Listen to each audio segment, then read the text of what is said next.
Assalamualaikum warahmatullahi wabarakatuh. Bismillahirrahmanirrahim. Alhamdulillahirabbil alamin. Wassalatu wassalamu ala asrafil anbiya'i wal mursalin sayyidina wa maulana Muhammadin wa ala alihi wa sahbihi wa man ihtada bihadyihi ila yaumiddin, amma ba'd. Jamaah Al-Fatih Channel dan sahabat YouTube yang berbahagia, senang sekali kita dipertemukan lagi oleh Allah pada kesempatan ini dengan keadaan yang sangat menyenangkan, menyejukkan, yaitu kita dalam keadaan sehat walafiat tanpa halangan suatu apapun. Itu semua adalah kenikmatan yang harus kita syukuri. Maka mari kita syukuri dengan mengucapkan kalimat tahmid, alhamdulillahirabbil alamin. Tidak kita lupakan sholawat dan salam semoga selalu tersanjungkan keharibaan baginda Rasulullah Shallallahu Alaihi Wasallam, Nabi yang selalu kita cintai dan kita rindukan syafaatul uzmanya ketika di dunia dan di akhirat nanti. Selanjutnya ingin kami bersilaturahim kepada saudara-saudaraku sekaligus berbagi ilmu yang mudah-mudahan ilmu tersebut bermanfaat bagi kita bersama. Adapun kali ini dengan judul Rajin Ibadah, Nasib Tak Berubah. Tentu ada yang tak beres. Benahi segera agar cepat beres. Ini adalah banyak dialami oleh saudara-saudara kita yang sudah beribadah dengan tekun, berdoa dengan tekun, kemudian bersolawat juga tidak dilupakan, tetapi nasibnya tidak berubah. Menurut para ulama, orang yang demikian itu tentu ada sesuatu yang tidak beres dan harus segera diberesi agar Allah membukakan apa yang kita minta menjadi kenyataan. Dalam menghadapi hal-hal yang semacam itu, ada beberapa saran yang ingin kami sampaikan. Yang pertama, Rasulullah sudah memberikan solusi bagaimana cara beribadah yang baik itu, dan bagaimana agar hati kita tersambung kepada Allah. Tentu hal ini ada syarat-syarat yang harus dipenuhi ketika kita beribadah dan berdoa serta bersolawat. Bagaimana caranya? Caranya adalah Rasulullah sudah bersabda, anta'budallah ka'annaka taroh fa illam takun taroh fa innahu yaroka. Bahwasanya ihsan itu engkau menyembah kepada Allah seolah-olah engkau melihatnya atau melihat Allah. Seolah-olah begitu. Jika kita belum bisa melihat seolah-olah melihat Allah itu, maka yang paling mudah adalah rasakan dalam hati Anda seolah-olah Allah mengawasi kita dan melihat kita sedang sholat dan berdoa.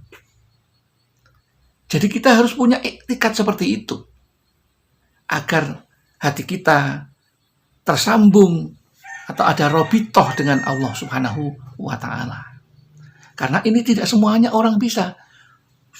Sudah bersolawat sekian ribu, tetapi hatinya, pikiran kita tidak khusyuk menuju kepada Allah. Kalau bisa membayangkan seolah-olah Allah, kita melihat Allah, itu yang luar biasa. Tapi jika belum, maka yakinkanlah dalam hati Anda bahwa Allah sedang melihat kita ketika kita sholat atau berdoa. Itu yang pertama. Sehingga dengan demikian Allah akan segera mengabulkan apa yang kita minta. Karena apa yang kita rasakan itu Allah akan menuruti apa yang kita pikirkan. Kemudian yang kedua yang perlu segera Anda ubah tata cara beribadahnya, yaitu karena Allah itu adalah penguasa semua yang ada di langit dan bumi, penguasa semua kekuatan, penguasa semua keijabahan doa, maka kita harus taat dan patuh kepada Allah. Jika kita menjadi pegawai, kita akan taat pada pimpinan. Jika kita sebagai rakyat akan taat pada presiden kita. Jika kita sebagai pembantu, maka akan taat pada majikannya. Begitu pula dengan kita menjadi abdullah, kawula dari Allah, hamba dari Allah.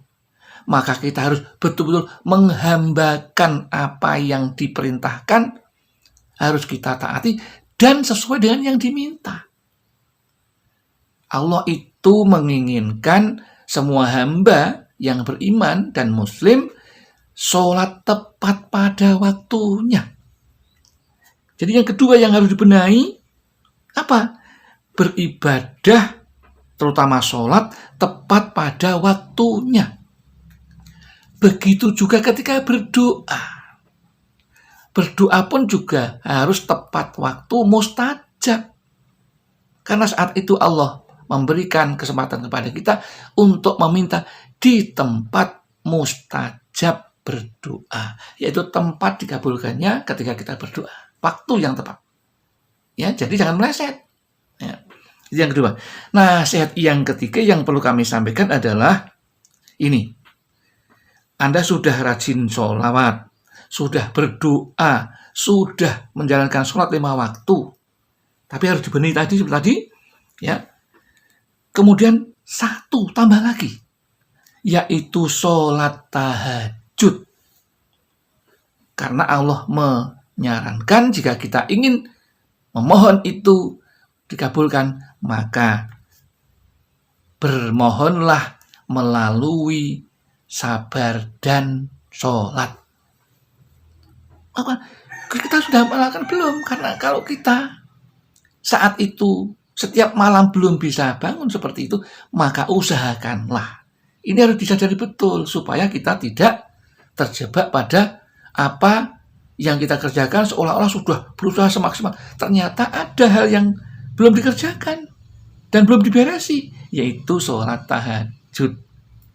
Karena dengan sholat tahajud minimal ada 4 hal yang sudah dijanjikan Allah, yaitu yang pertama, orang yang rajin sholat tahajud akan diberikan jabatan mulia dan tinggi di dunia dan di akhirat. Yang kedua, setiap pekerjaan yang kita kerjakan akan dibimbing oleh Allah sehingga menjadi benar dan berkah. Yang ketiga, jika kita rajin sholat tahajud, maka akan diberi jalan keluar di setiap ada masalah.